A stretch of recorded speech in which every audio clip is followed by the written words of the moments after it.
the University of Georgia, traveling to Atlanta, Georgia, to play our hated rival, the Yellow Jackets of Georgia Tech. I personally love this game because I live very close to Georgia Tech, and we don't have to worry about parking and going to the game. So I can get kind of drunk and go there and then walk and be fine. But anyway, I love it, and it's also always a noon game, so that means I can get other things done later. My question, Jada, I'm gonna start with you, man. Both of you have seen Georgia Tech in action. I've seen it as well. Does Georgia Tech have a chance against Georgia? Absolutely not. No chance. Okay.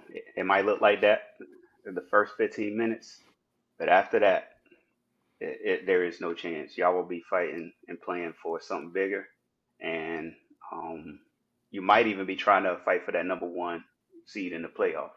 Um, so I think that's motivation. You talk about Curry Smart using things for motivation. He won't let that game go under the radar. Try to get his players hyped and let's go out here and make a statement, not only to them, but let's make a statement that you got to come see us. Everything goes through us. We are the back-to-back champs. So, yeah. Okay.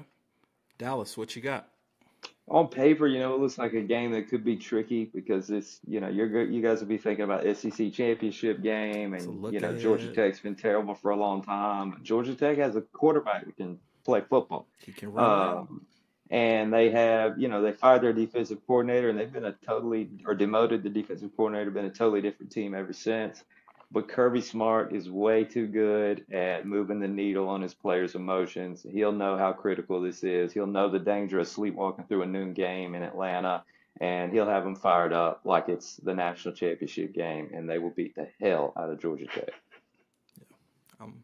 I'm looking forward to this game. Haynes King of Georgia Tech, he's talented. He can run around. He can make a play. He's been doing it all season. And I like what that program is moving toward. However, I do think it's going to be an ugly game. I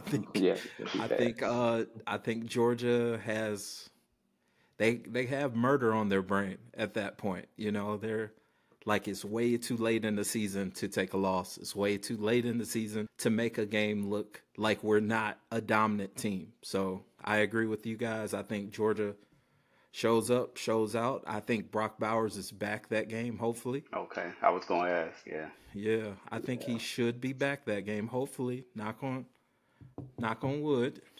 And I have Georgia winning and covering. Big. Dawgs, bye. Man. Because it sounded like your post where you talk the team up and you like. Yeah. I always do that. I've learned that from pro wrestling. You always want to make your opponent look like he's a solid opponent. I'm not wasting my time. That way, when I do beat you and beat the hell out of you, everyone's like, man, if he's that good, then what are they doing? So my score prediction is going to be that Friday episode. So I can't drop that just yet. But I got Dawgs covering, Dawgs big. If you haven't already, look us up on socials at SuplexDinnerClub. That's the home of 2 podcast projects that I work on. Mondays, Fridays, we talk college football on Dawgs versus All Y'all. We don't just talk about Georgia football. We talk about all things college football, hence All Y'all. And on Wednesdays, you know the vibes, Life and Times Pod, which is short for the Life and Times of a Restaurant Lifer podcast, where I have conversations with some cool and interesting people that I've met through my years in the hospitality industry. Let me know down below, what team are you representing? The Suplex Dinner Club family is growing, and I want to know more about you guys.